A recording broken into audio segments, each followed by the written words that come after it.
মাশাআল্লাহ। আসসালামু আলাইকুম ওয়া রাহমাতুল্লাহি ওয়া বারাকাতুহু।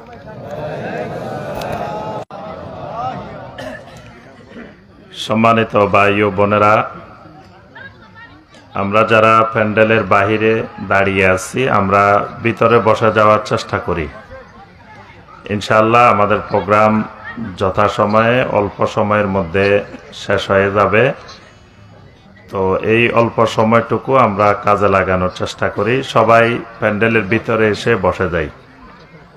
আল্লাহ রাব্বুল আলামিন আমাদেরকে আজকের এই মজলিসে এমন কিছু কথা বলার এবং শোনার তৌফিক দিন, যে কথাগুলো আমাদের দুনিয়া এবং আখিরাতের কল্যাণে আসে। ইন্নাল হামদালিল্লাহ নাহমাদুহু ওয়া নাস্তাঈনুহু ওয়া নাস্তাগফিরুহু ওয়া নাউযু বিল্লাহি মিন শুরুরি আনফুসিনা ওয়া মিন সাইয়্যাতি আ'মালিনা। মান ইয়াহদিহিল্লাহু ফালা মুদিল্লা লাহু ওয়া মান ইউদ্লিল ফালা হাদিয়া লাহু। وأشهد أن لا إله إلا الله وحده لا شريك له وأشهد أن محمدا عبده ورسوله. يا أيها الذين آمنوا اتقوا الله حق تقاته ولا تموتن إلا وأنتم مسلمون. يا أيها الناس اتقوا ربكم الذي خلقكم من نفس واحدة وخلق منها زوجها وبث منهما رجالا كثيرا ونساء. واتقوا الله الذي تساءلون به والأرحام إن الله كان عليكم رقيبا. يا أيها الذين آمنوا اتقوا الله وقولوا قولا سديدا يصلح لكم أعمالكم ويغفر لكم ذنوبكم ومن يطع الله ورسوله فقد فاز فوزا عظيما.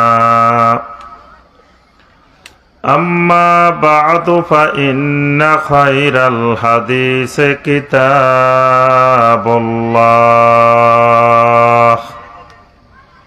وخير الهدي هدي محمد صلى الله عليه وسلم وشر الأمور محدثاتها وكل محدثة بدعة وكل بدعة ضلالة وكل ضلالة في النار. اللهم صل على محمد وعلى آل محمد كما صليت على إبراهيم وعلى آل إبراهيم إنك حميد مجيد. আল্লাহুম্মা বারিক আলা মুহাম্মাদিন ওয়া আলা আলি মুহাম্মাদ কামা বারাকতা আলা ইব্রাহিম ওয়া আলা আলি ইব্রাহিম ইন্নাকা হামিদুম মাজিদ।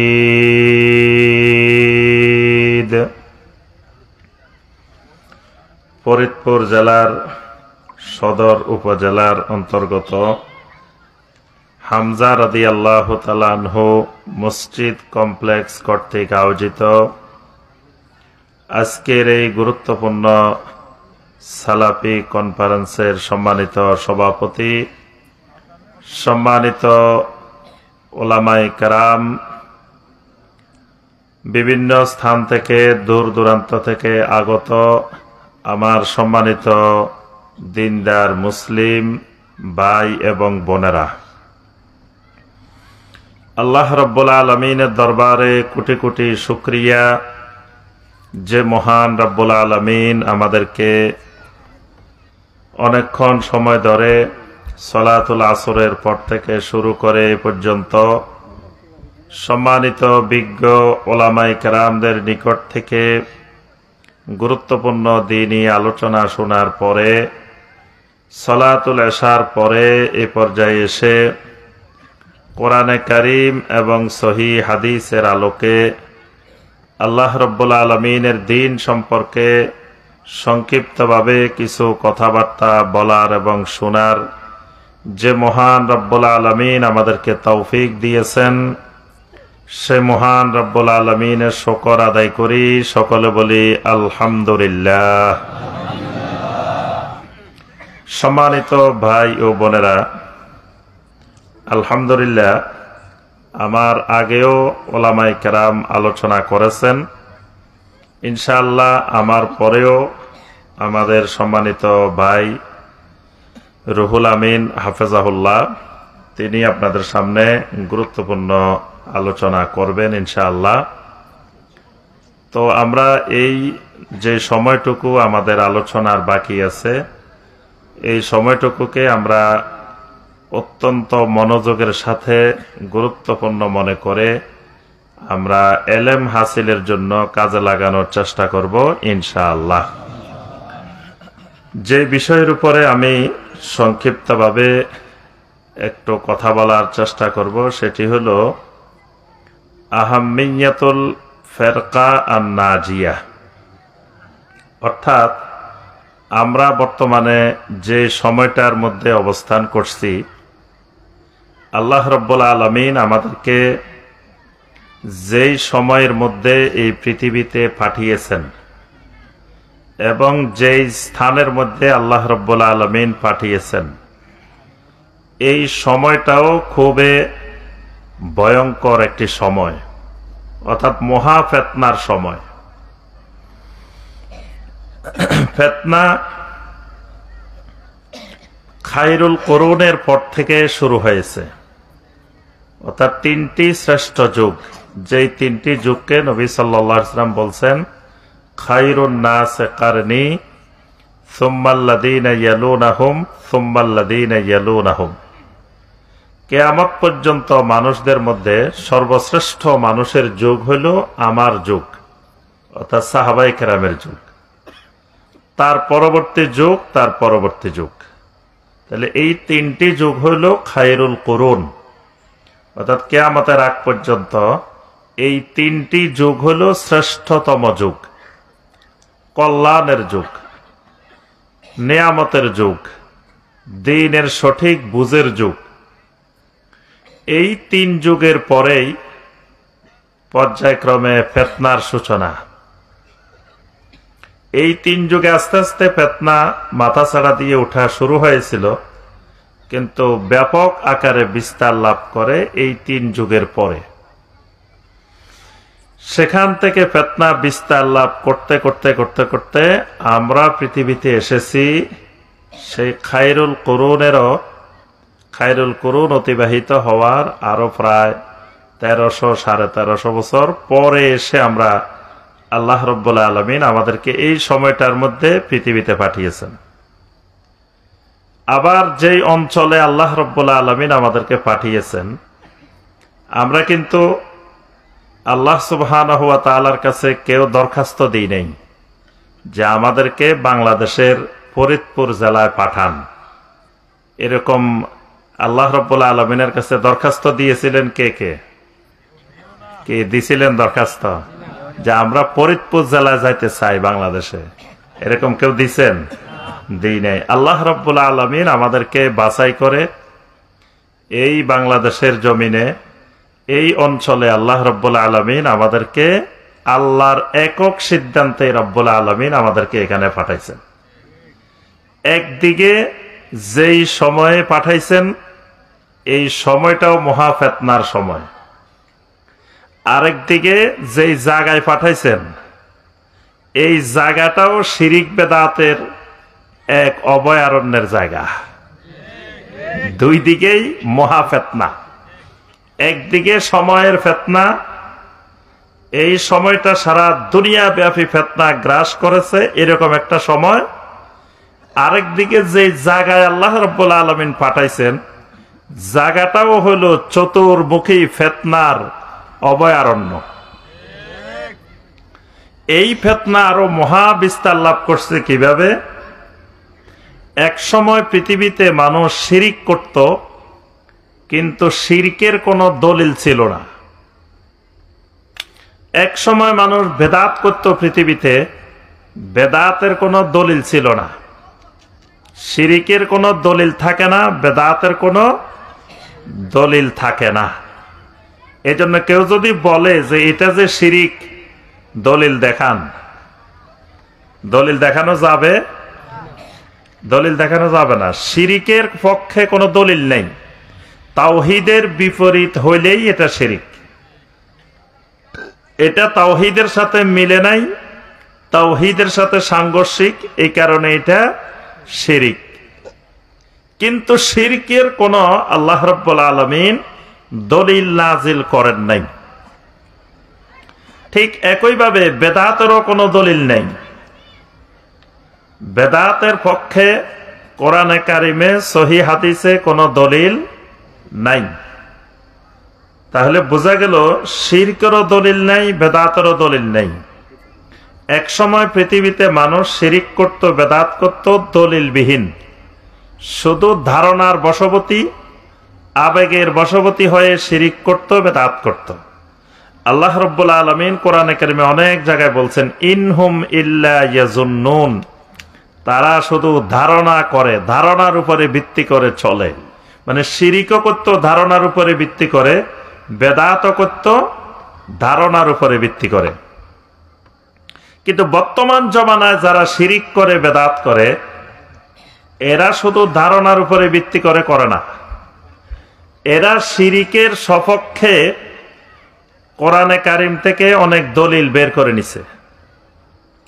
এরা বেদাতের সপক্ষে কোরআনে কারিম থেকে, নবী সাল্লাল্লাহু আলাইহি ওয়াসাল্লামের হাদিস থেকে দলিল বের করে নিছে। এই কারণে এই যুগটা, এই সময়টা বা এই অঞ্চলটা শুধুমাত্র ফিতনার যুগ না, মহা ফিতনার যুগ। কারণ একজন সাধারণ মানুষের সামনে, একজন মূর্খ লোকের সামনে যখন কোরআনের আয়াত দিয়ে শিরিকের দলিল দেওয়া হয়, যখন নবী সাল্লাল্লাহু আলাইহি ওয়াসাল্লামের হাদিস দিয়ে বেদাতের দলিল দেওয়া হয়, তখন সেই মানুষটা তো মনে করে যে এটা তো কোরআনেই আছে, এটা তো হাদিসেই আছে, এটা আবার শিরিক হয় কেমনে, এটা আবার বেদাত হয় কেমনে। মানে এই লোকটার শিরিক বেদাতটা পাকাপোক্ত করে দিছে কোরআনে কারিমের আয়াত দিয়ে, নবী সাল্লাল্লাহু আলাইহি ওয়াসাল্লামের হাদিস দিয়ে। অথচ ওই আয়াতে এই বিষয়ের কোনো আলোচনাই নাই, ওই আয়াতের সাথে এই বিষয়টার কোনো সম্পর্কই নেই, ওই হাদিসের সাথে এই বিষয়টার কোনো সম্পর্কই নেই, নিকটতম না দূরতম কোনো সম্পর্কও নেই। কিন্তু বেদাতীরা, শিরিককারীরা ওই আয়াতটাকে, হাদিসটাকে এনে জিনিসটার সাথে লাগাই দিছে। যেমন ধরুন আমি আপনাদেরকে দুই একটা উদাহরণ দিই, তাহলে বুঝতে পারবেন। এই যে 12 রবিউল আউয়াল আসলে বাংলাদেশে একটা বড় ধরনের বেদাত উদযাপিত হয়, এটার নাম কি বলেন তো দেখি? আপনারা ভালো করে জানেন, এটার নাম ঈদে মিলাদুন নবী সাল্লাল্লাহু আলাইহি ওয়াসাল্লাম। এক সময় শিয়ারা এই ঈদে মিলাদুন নবীর আবিষ্কার করেছে। 600 বছর পর্যন্ত পৃথিবীতে মুসলিম উম্মাহ দুই ঈদের বাহিরে, ঈদ উল ফিতর এবং ঈদ উল আজহার বাহিরে আর কোন ঈদের অস্তিত্ব মুসলমানেরা জানত না পৃথিবীতে। শিয়া শাসক, সে ইরাকের ইরবিল প্রদেশের শাসনকর্তা, সেই আবু সাইদ মুজাফফর আহমদ কুকুবুরি, সে 600 বছর পরে 659, কেউ বলছেন 661, এরকম হিজরির দিকে এই লোকটা প্রথম এই ঈদের প্রচলন শুরু করে। সেই লোক কিন্তু করছে দলিলবিহীন করছে, সে আবেগের বশবর্তী, ধারণার বশবর্তী হয়ে করছে। সেই লোকটা কেন করছে? সেই লোকটা পাক পাঞ্জাতনে বিশ্বাসী। সেই লোকের বিশ্বাস ছিল পাক পাঞ্জাতন। তো পাক পাঞ্জাতনের জন্য সে 4টা ঈদ বানাইছে প্রথমে। ঈদে হাসান, ঈদে হোসাইন, ঈদে ফাতেমা, ঈদে আলী, 4টা বানাইছে। হাসান এবং হোসাইন রাদিয়াল্লাহু তাআলা আনহুর জন্মদিনে ঈদ বানাইছে, ফাতেমা রাদিয়াল্লাহু তাআলা আনহার জন্মদিনে ঈদ বানাইছে, আলী রাদিয়াল্লাহু তাআলা আনহুর জন্মদিনে ঈদ বানাইছে। এখন লোকেরা আসি তাকে বলতেছে, মিয়া তুমি কার উসিলে সিন্নি খাইলা মোল্লা চিনলা না? তুমি যে আলী, ফাতেমা, হাসান হোসাইনের নামে যে ঈদ বানাইছো, তো এদের গোড়া তো মূল হলো আল্লাহ রসুল সাল্লাল্লাহু আলাইহি সাল্লাম। তা আল্লাহ রসুলেরটা না বানাই এদেরটা বানাইলে মানুষকে মার্কেটে এটা খাওয়ানো যাবে না। এজন্য মার্কেটে এটাকে খাওয়াইতে হলে আগে নবী সাল্লাল্লাহু আলাইহি ওয়াসাল্লামের জন্মদিনের ঈদ বানাইতে হবে, তারপরে তুমি ফাতেমার বানাও, আলীর বানাও, হাসানের বানাও, হোসাইনের বানাও, অসুবিধা নাই, আরো 50 জনের বানাও, সব মার্কেটে চলবো তখন। এজন্য দেখবেন যারা কবর পূজারী, যারা মাজার পূজারী, এদের বড় দলিল যে নবী সাল্লাল্লাহু আলাইহি ওয়াসাল্লামের কবরও তো ফাঁকা, নবী সাল্লাল্লাহু আলাইহি ওয়াসাল্লামের কবরের উপরেও তো গম্বুজ আছে। অর্থাৎ সমস্ত শিরিকের দরজা ওই নবী সাল্লাল্লাহু আলাইহি ওয়াসাল্লামের এটাকে দিয়ে দলিল দিয়ে খুলে দেওয়া হয়েছে। অথচ নবী সাল্লাল্লাহু আলাইহি ওয়াসাল্লামের কবরের উপরে সাহাবায়ে কেরাম কোন স্থাপনা তৈরি করেন নাই, তাবেঈনে কেরাম করেন নাই, তাবেঈনে কেরাম করেন নাই, উমাইয়া যুগের শাসকেরা করেন নাই, আব্বাসী যুগের শাসকেরা করেন নাই। অনেক পরে এসে তুর্কি যুগের শাসকেরা এসে নবী সাল্লাল্লাহু আলাইহি ওয়াসাল্লামের কবরের উপরে এই গম্বুজ বানায় ফেলছে। এখন পরবর্তীতে সৌদি আরবে অসংখ্য কবরের উপরে এরকম গম্বুজ স্থাপনা সব ভাঙ্গা হয়েছে। শেষ পর্যন্ত উলামায়ে কেরাম নবী সাল্লাল্লাহু আলাইহি ওয়াসাল্লামের কবরের উপরে হাত দেন নাই। তারা বলছেন এমনি সারা পৃথিবীতে তাদের এই কার্যক্রমকে নেগেটিভ আকারে প্রচার করা হয়েছে।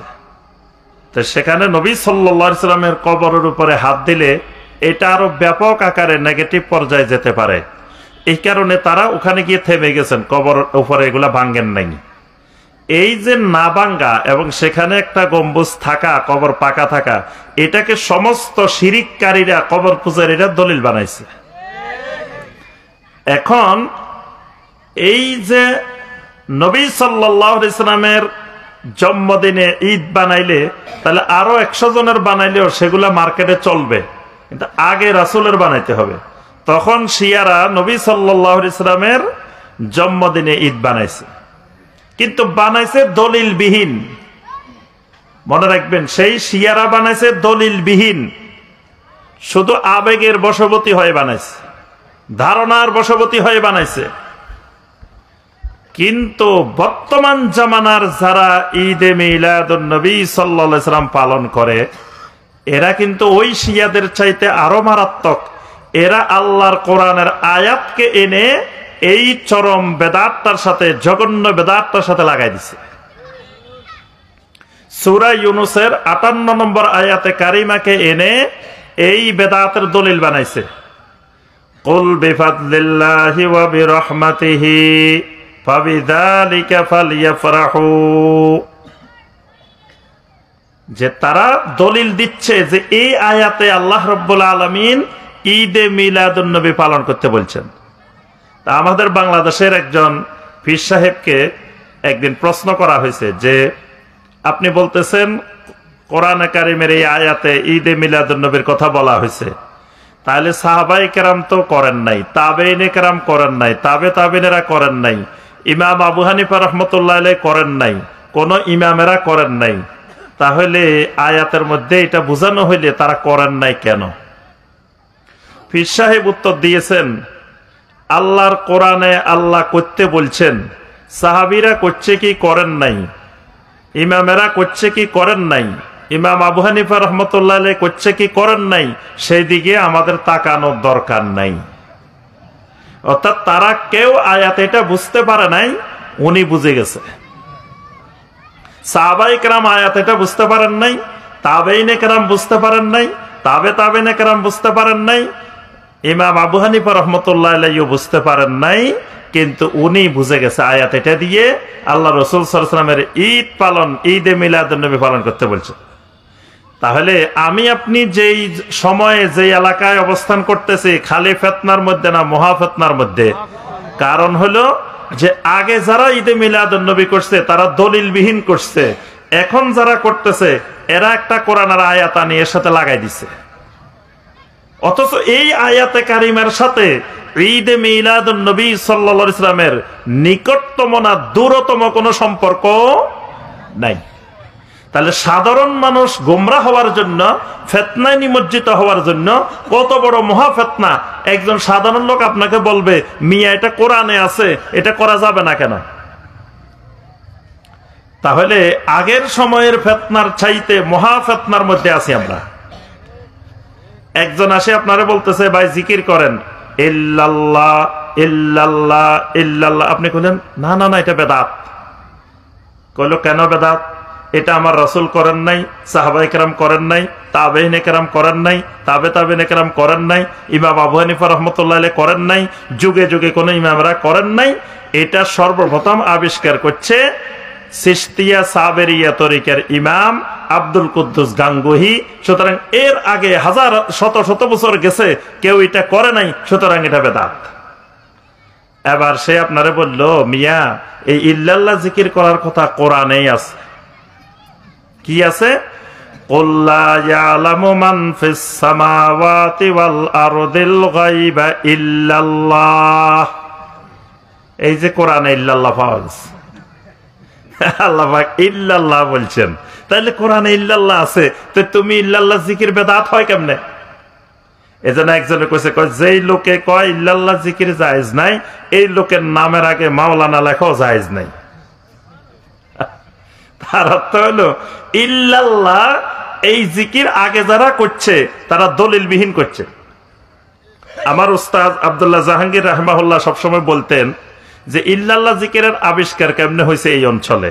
তো তিনি বলতেন যে এই অঞ্চলে যখন হিন্দুদেরকে নতুন করে মুসলমান বানাইছে, তখন এদেরকে যখন কালেমা পড়াইতো, এদেরকে যখন বলতো এই তোমরা বলো লা ইলাহা ইল্লাল্লাহ, এরা বলতে পারতো না। তো তখন ওলামায়ে কেরাম কি করতেন, এদেরকে বলতো এই তোমরা বলো লা ইলাহা লা ইলাহা লা ইলাহা, এবার বলো ইল্লাল্লাহ ইল্লাল্লাহ ইল্লাল্লাহ, এবার বলো লা ইলাহা ইল্লাল্লাহ। এইভাবে ভাঙ্গি ভাঙ্গি শিখানোর জন্য তারা করছে। তারা কিন্তু ইল্লাল্লাহ জিকিরকে ইবাদত মনে করে জিকির করে নাই, তালিমের জন্য, শিক্ষা দেওয়ার জন্য তারা এইভাবে শিখাইছে মানুষের। কিন্তু এটা বর্তমান জামানায় এসে এটা একটা সুনির্দিষ্ট ইবাদত হয়ে গেছে, চিশতিয়া সাবেরিয়া তরিকার জিকিরে পরিণত হয়ে গেছে। তাহলে দেখেন পরিণত হয়েছে তো হয়েছে, এই বেদাতের সপক্ষে দলিলও এসে গেছে কোরআন থেকে। তাহলে কি ফিতনার মধ্যে না মহা ফিতনার মধ্যে? মহা ফিতনার মধ্যে আছি আমরা এই সময়টার মধ্যে। এখন আসেন আমার ভাইরা, আমার যে মূল আলোচনা, এই যে এই দুটা খালি উদাহরণ দিলাম যে শিরিকের বেদাতের দলিল এখন আমাদের সামনে কোরআন থেকে দেওয়া হয়, হাদিস থেকে দেওয়া হয়। এই কারণে এখন শিরিক বিদআত আর আগের মতো শিরিক বিদআত নাই। মানে এই শিরিক বিদআতকে পাকাপোক্ত করার আহলুল বেদাত, বেদাতি গোষ্ঠী শিরিক বেদাতকে পাকাপোক্ত করার চেষ্টায় নিমজ্জিত, কোরআনের আয়াত দিয়ে, হাদিস দিয়ে। এখন এই ফিতনা থেকে বাঁচার উপায় কি?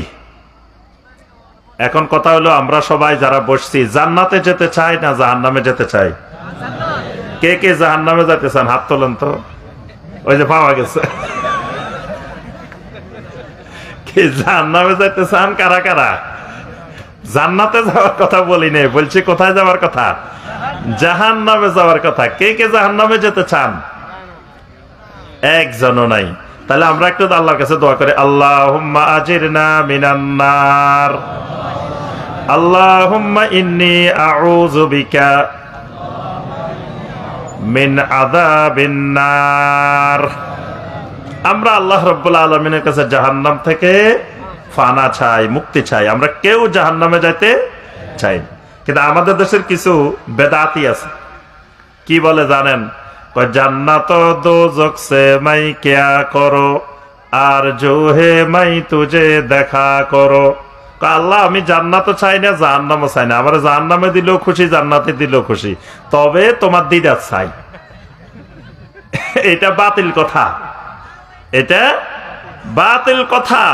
একজন মুসলিম এইভাবে কথা বলা যাবে না। জান্নাত চাইতে হবে, জাহান্নাম থেকে মুক্তি চাইতে হবে। এটা আল্লাহ রাব্বুল আলামিন শিখাইছেন, আল্লাহ রাসূল সাল্লাল্লাহু আলাইহি ওয়াসাল্লাম শিখাইছেন। কেউ যদি কয় না জান্নাতও চাই না জাহান্নামও চাই না, তার অর্থ হইল লোকটা আল্লাহর কোরআনের বিপরীতে, নবী সাল্লাল্লাহু আলাইহি ওয়াসাল্লামের হাদিসের বিপরীতে অবস্থান নিছে। আবার কেউ আছে, বিশেষ করে আমাদের দেশের আশিকে রাসূল যারা, তারা কয় আমাদের রাসূলকে মহব্বত করি, আল্লাহ যদি জাহান্নামও দেয় তাও আমরা খুশি। রাসূলের মহব্বতের কারণে যদি আল্লাহ জাহান্নামেও দেয় তাও এরা খুশি। এই কথাটাও কুফরি কথা। এই কথাও একজন মুসলিম বলতে, নবী সাল্লাল্লাহু আলাইহি ওয়াসাল্লামকে যদি যথার্থ আমি মহব্বত করি, এর বিনিময়ে আল্লাহ রাব্বুল আলামিন জান্নাত দিবেন। কিন্তু আশিকে রাসূল নাম দিয়ে নামাজ নাই, আশিকে রাসূল নাম দিয়ে আমার মধ্যে সুন্নত নাই, আশিকে রাসূল নাম দিয়ে আমার আকীদা বিশুদ্ধ নাই, আশিকে রাসূল নাম দিয়ে শিরিক বিদআতের সাথে জড়িত, এই নাম দিলে আল্লাহ রাব্বুল আলামিন কাউকে জান্নাত দিবেন না। এজন্য যে বিষয়টা আমরা বলছি যে এই মহা ফিতনা থেকে বেঁচে আমাদেরকে মুক্তি পাইতে হবে কিভাবে? আমরা সবাই জান্নাতি হতে চাই, কিন্তু প্রত্যেক মুসলমান কি জান্নাতে যাবে? বলেন দেখি আপনারা। সবাই বাংলাদেশে যতজন আদমশুমারিতে মুসলিম নামে আছে, সবাই কি জান্নাতে যাবে? যাবে না। তাহলে এর ভিতর থেকে কেমনে আমি জান্নাতে যেতে পারি, এটাই তো আমার আপনার খুঁজে বের করতে হবে। জান্নাতে যাওয়ার রাস্তা কোনটা, কিভাবে যেতে পারবো? শুধু লা ইলাহা ইল্লাল্লাহ বললে, শুধু কালেমা পড়লেই জান্নাতে চলে যাবে, বিষয়টা এরকম। যদি কালেমা পড়লেই জান্নাতে যাওয়া যায়, তা আব্দুল্লাহ বিন উবাই, মুনাফিকরা, এরা কালেমা পড়ে নাই? এরা কালেমা পড়ছে, নামাজ পড়ছে, কতদিনই ভালো ভালো কাজ করছে, তারপরেও এরা জান্নাতে যাইতে পারে নাই। এই জন্য কালেমা পড়লেই শুধু জান্নাতি না, কালেমার হক আদায় করা, কালেমার শর্ত মেনে নেওয়া, এটাও জান্নাতে যাওয়ার জন্য জরুরি বিষয়।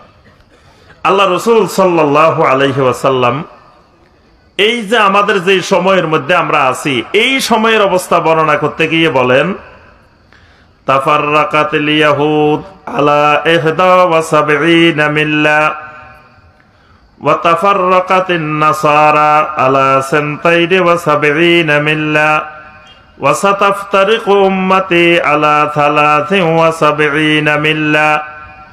নবী সাল্লাল্লাহু আলাইহি ওয়াসাল্লাম বলেন, ইহুদিরা ইতিপূর্বে 71 ভাগে বিভক্ত হয়ে গেছে, নাসারারা 72 ভাগে বিভক্ত হয়ে গেছে, অচিরেই আমার উম্মতেরা 73 ভাগে বিভক্ত হয়ে যাবে। কুল্লুহুম ফিন্নার ইল্লা মিল্লাতান ওয়াহিদা এদের সবাই জাহান্নামে যাবে, শুধুমাত্র একটা মিল্লাত জান্নাতে যাবে। সুবহানাল্লাহ।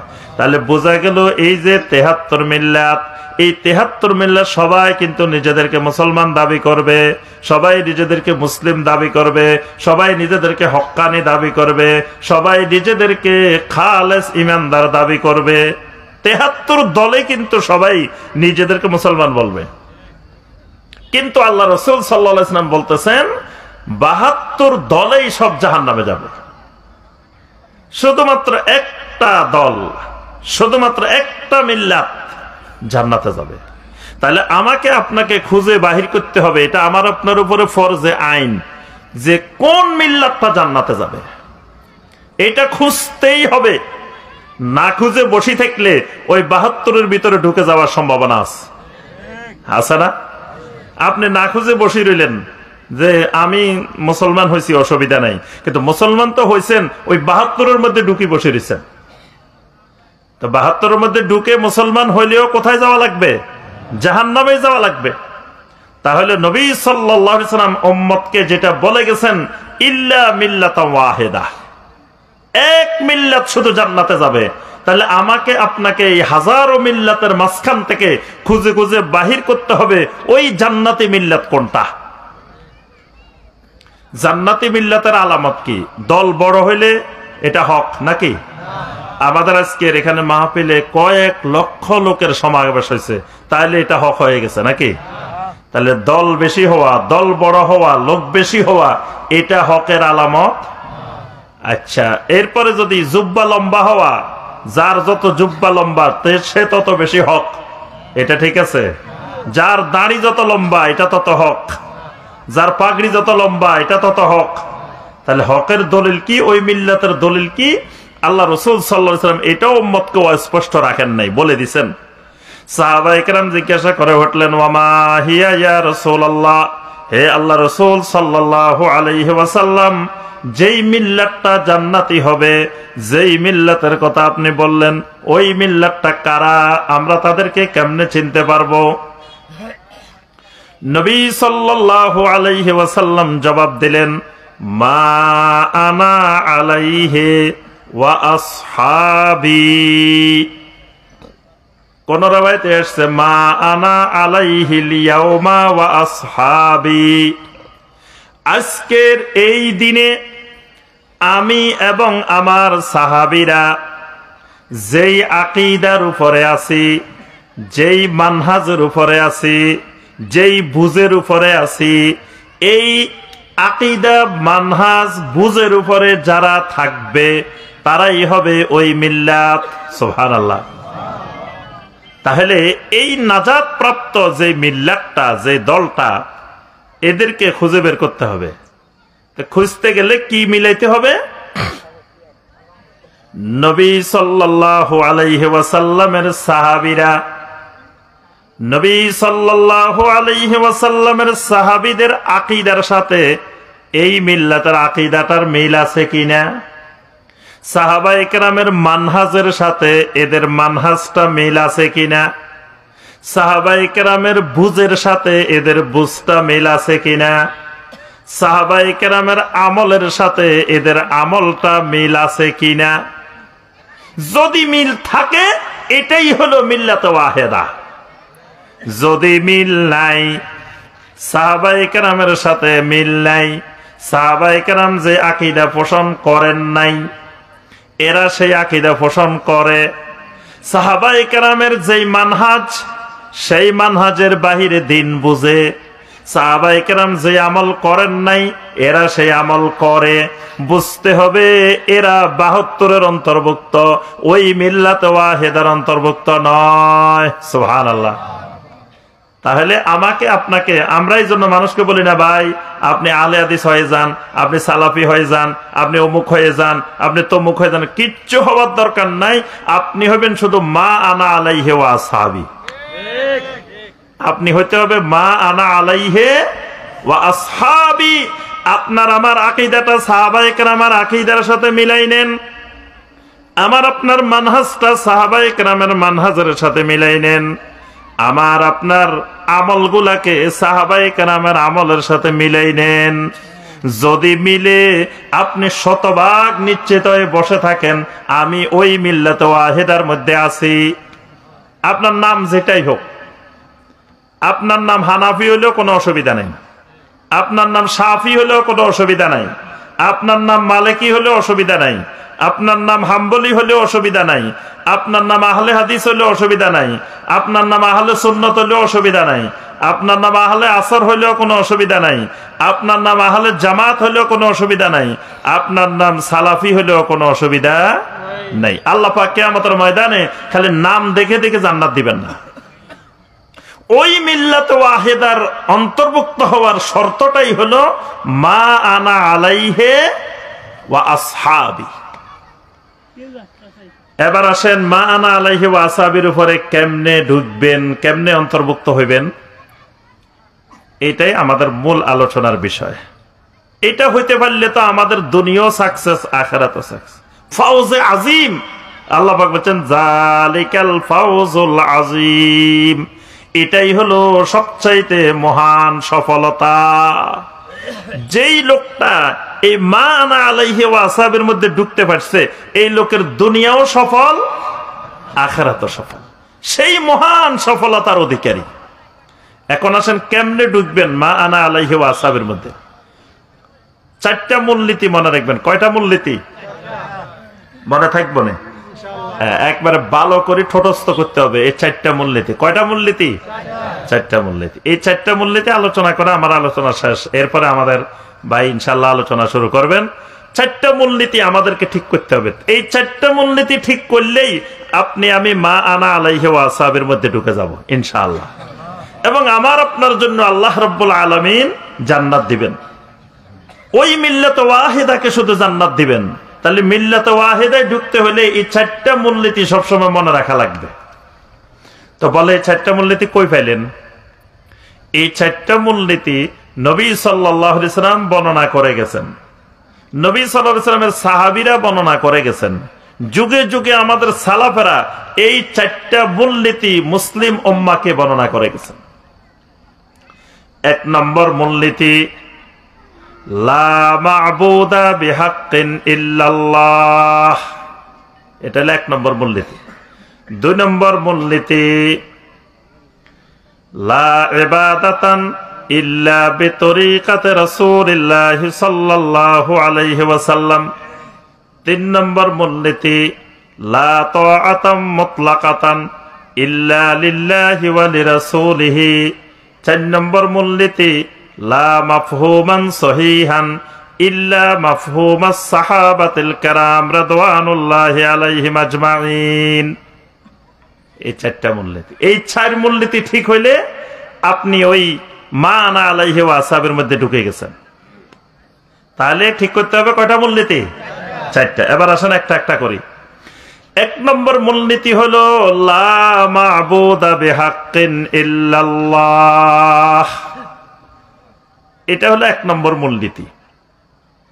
আমার আল্লাহ ছাড়া আমার আর কোন সত্য মাবুদ নাই, এটা এক নম্বর।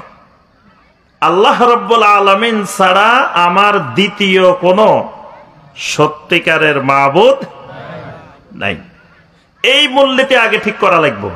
এই মূলনীতি আছে জান্নাত আছে, এই মূলনীতি নাই জান্নাত নাই। এটাই হলো কালেমা, এটাই হলো তাওহীদ। লা ইলাহা ইল্লাল্লাহ। লা ইলাহা ইল্লাল্লাহর অর্থ কি বলেন দেখি, সবাই বলেন লা ইলাহা ইল্লাল্লাহর অর্থটা কি? আল্লাহ ছাড়া সত্য কোনো মাবুদ নাই। আরবিতে বললে কি বলবেন? লা মা'বুদা বিহাক্কিন ইল্লাল্লাহ। লা মা'বুদা বিহাক্কিন ইল্লাল্লাহ। আল্লাহ ছাড়া সত্য আর কোন মাবুদ নাই। আল্লাহ ছাড়া যত মাবুদ আছে সবগুলা কি মাবুদ? বাতিল মাবুদ, মিথ্যা মাবুদ।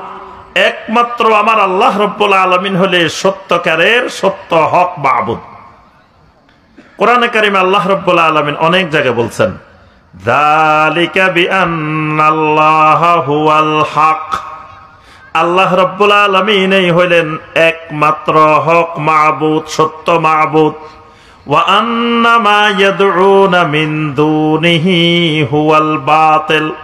আল্লাহ ছাড়া দুনিয়ার মানুষ যত মাবুদের ইবাদত করে সমস্ত মাবুদ হলো বাতিল মাবুদ।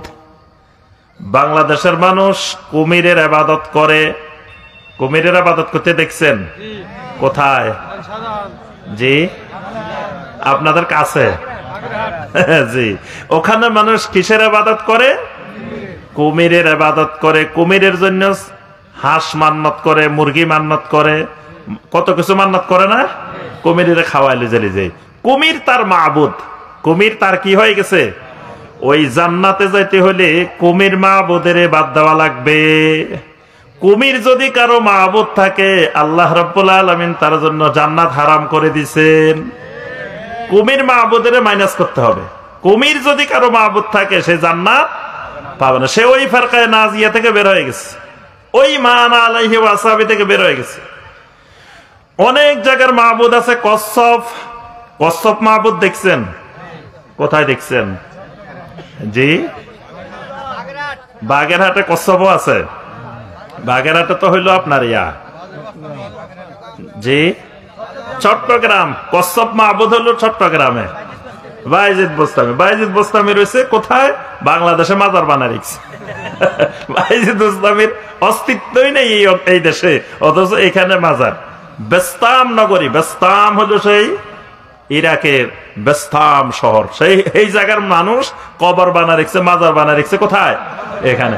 আবার ওই জায়গায় কচ্ছপের হইলো বিজনেস, কচ্ছপকে মাবুদ বানিয়ে রেখেছে।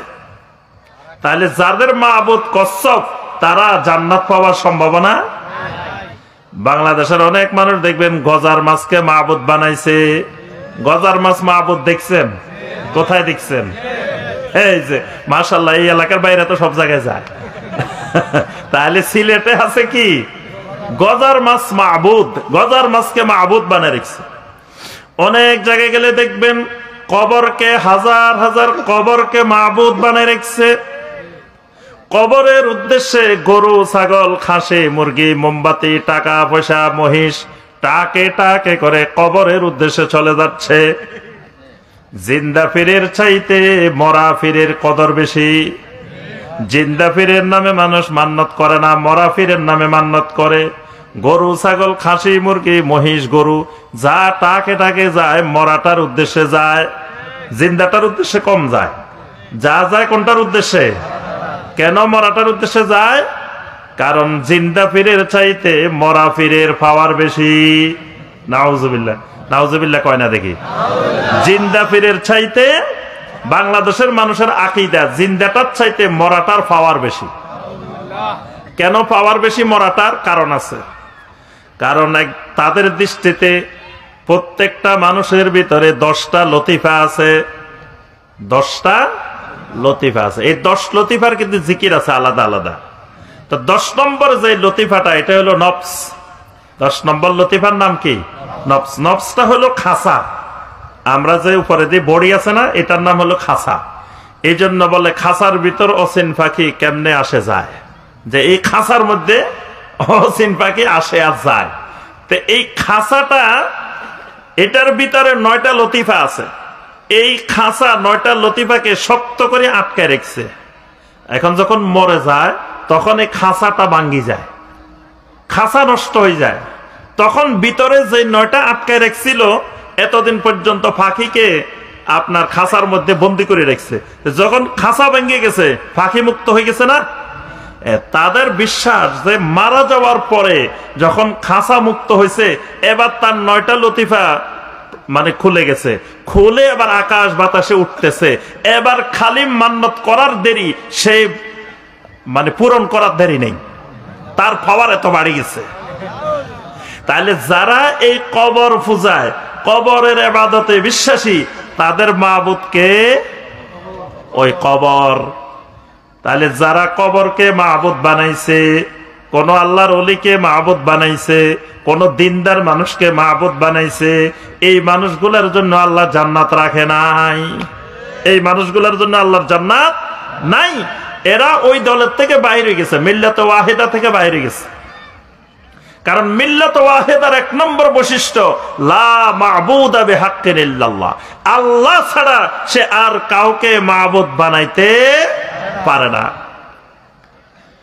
পৃথিবীর অনেক মানুষ দেখবেন তুলসী গাছকে মাবুদ বানাইছে, অনেক মানুষ বট গাছকে মাবুদ বানাইছে, অনেক মানুষ গরুকে মাবুদ বানাইছে, অনেক মানুষ ছাগলকে মাবুদ বানাইছে, অনেক মানুষ সূর্যকে মাবুদ বানাইছে, অনেক মানুষ চন্দ্রকে মাবুদ বানাইছে, অনেক মানুষ বিভিন্ন গ্রহ উপগ্রহ নক্ষত্রকে মাবুদ বানাইছে। এইভাবে পৃথিবীর বিভিন্ন মানুষ যুগে যুগে বিভিন্ন কিছুকে মাবুদ বানাইছে। আল্লাহ রাসূল সাল্লাল্লাহু আলাইহি ওয়াসাল্লাম বলেন, আমার যেই উম্মত ওই মিল্লাতে ওয়াহিদার অন্তর্ভুক্ত থাকতে চাইবে সেটা মা আনা আলাইহি ওয়া আসহাবি, আমি আর আমার সাহাবীদের ঈমানের মূল প্রতিপাদ্য বিষয় হলো আল্লাহ রাব্বুল আলামিনের তাওহীদ। যদি কারো ঈমানের মধ্যে তাওহীদ না থাকে ওই লোক আমাদের দলের মধ্যে নাই, দল থেকে বের হয়ে গেছে। সমস্ত নবী রাসূলদের দাওয়াত ছিল কিসের? তাওহীদের দাওয়াত। আদম আলাইহিস সালাম দাওয়াত দিয়েছেন, ইয়া আইয়ুহান নাস কুলু লা ইলাহা ইল্লাল্লাহ। নূহ আলাইহিস সালাম দাওয়াত দিয়েছেন, ইব্রাহিম আলাইহিস সালাম দাওয়াত দিয়েছেন, মুসা আলাইহিস সালাম দাওয়াত দিয়েছেন, ঈসা আলাইহিস সালাম দাওয়াত দিয়েছেন। এইভাবে সমস্ত আম্বিয়া আলাইহিমুস সালামের এক দাওয়াত। আল্লাহ রাব্বুল আলামিন বলেন, ওয়া মা আরসালনা মিন ক্বাবলিকা মির রাসূলিন ইল্লা নূহি ইলাইহি আন্নাহু লা ইলাহা ইল্লা আনা ফা'বুদুন। আমি যত নবী যত রাসূল এই পৃথিবীতে পাঠিয়েছি সমস্ত নবী রাসূলেরা পৃথিবীর মানুষকে একটাই দাওয়াত দিবেন, সেই দাওয়াতটা হলো লা ইলাহা ইল্লাল্লাহ, আল্লাহ ছাড়া কোনো মাবুদ মানা যাবে না। তাহলে যেই ব্যক্তি আল্লাহ ছাড়া কাউকে মাবুদ বানাই নিল সেই লোকটা ওই দলের থেকে ওই মিল্লাত থেকে বাহির হয়ে গেছে, ওই মিল্লাতে নাই। অনেক মানুষ দেখবেন মুসলমান কবরের মধ্যে গিয়ে সেজদা দেয়, কবরের সামনে গিয়ে কি করে? সেজদা দেয়। অনেক মানুষ দেখবেন জীবিত মানুষেরও সেজদা দেয়, পীর সাহেবেরও সেজদা দেয়, জীবিত পীরেরও সেজদা দেয়, কবরের সামনে গিয়েও সেজদা দেয়। জিজ্ঞেস করলে ভাই এটা কি সেজদা দিলেন? কয় এটা তো তাজিমি সেজদা দিছি। এটা নাকি ইবাদতের সেজদা না, এটা কি সেজদা দিছে? তাজিমি সেজদা দিছে। ওই তাজিমি সেজদা দেন আর ইবাদতের সেজদা দেন, যেই সেজদাই দেন আপনার ঈমান নাই, আপনি শিরিক করছেন। কারণ আল্লাহ রাব্বুল আলামিন জমিনে কারোর জন্য তাজিমি সেজদাও বৈধ করেন নাই। যদি তাজিমি সেজদাও জায়েজ হইতো তো আল্লাহ রাসূল সাল্লাল্লাহু আলাইহি ওয়াসাল্লামকে সবার আগে সাহাবায়ে কেরাম তাজিমি সেজদা করতেন, কিন্তু সাহাবায়ে কেরাম কোনদিন নবী সাল্লাল্লাহু আলাইহি ওয়াসাল্লামকে একটা সেজদাও করেন নাই। তার অর্থ হলো তাজিমি সেজদাও ইসলামে বৈধ নাই, শিরিক। কিছু কিছু এই শিরিককারীরা বলে যে ফেরেশতারা তো আদম আলাইহিস সালামকে সেজদা করছে, তাহলে আমরা আমাদের পীর সাহেবের সেজদা করলে অসুবিধা কি? বলে না, কয় পীর সাহেবরা আমরা আমাদের পীর সাহেবের করি, আদম আলাইহিস সালামের ফেরেশতারা সেজদা করছে। এটাকে তারা দলিল বানায়, শিরিককারীরা এইটাকে দলিল বানায়, অথচ ওইটার সাথে এইটার কোনো সম্পর্ক, অনেকগুলা কারণে সম্পর্ক নাই। এক নম্বর কারণ, এই ঘটনা হয়েছে আসমানে, এই ঘটনা আসমানে, এই ঘটনা জমিনের জিনিস না। ফেরেশতারা সেজদা করছে কোথায়? আসমানে। জমিনে করছে নাকি? তা আমরা আছি কোথায়? তাহলে আসমানের বিষয়ে আপনি জমিনে কিয়াস করা যাবে না। দুই নম্বর বিষয়, ওই আদম আলাইহিস সালামকে সেজদা করার জন্য আল্লাহ রাব্বুল আলামিন নির্দেশ দিবেন। তোমার পীর সাহেবের সেজদা করার জন্য কে নির্দেশ দিছে? তোমার পীরের সেজদা করার জন্য, তোমার ওলিয়া উলিয়ার সেজদা করার জন্য তোমারে কে বলছে? তোমার যে আল্লাহ ফেরেশতাদেরকে বলছে আদমকে সেজদা করার জন্য, ওই আল্লাহ তোমারে বলে দিছে লা তাসজুদু লিশ-শামসি ওয়ালা লিল-কামার ওয়াসজুদু লিল্লাহিল্লাযী খালাকাহুন্না ইন কুনতুম ইয়্যাহু তা'বুদুন। খবরদার খবরদার, সূর্য, চন্দ্র, গ্রহ, উপগ্রহ, নক্ষত্র কোন মাখলুককে তুমি সেজদা করিও না। তো ওই আল্লাহ ফেরেশতাদেরকে সেজদা করতে বলছেন, তোমাকে সেজদা করতে মানা করছেন, তাহলে ওইটার সাথে তোমার এটা তুলনা। আর একটা জিনিস হলো, ওই সেজদা যেটা করছেন ওই সেজদা 7 অঙ্গের উপরে নামাজের মতো সেজদা না।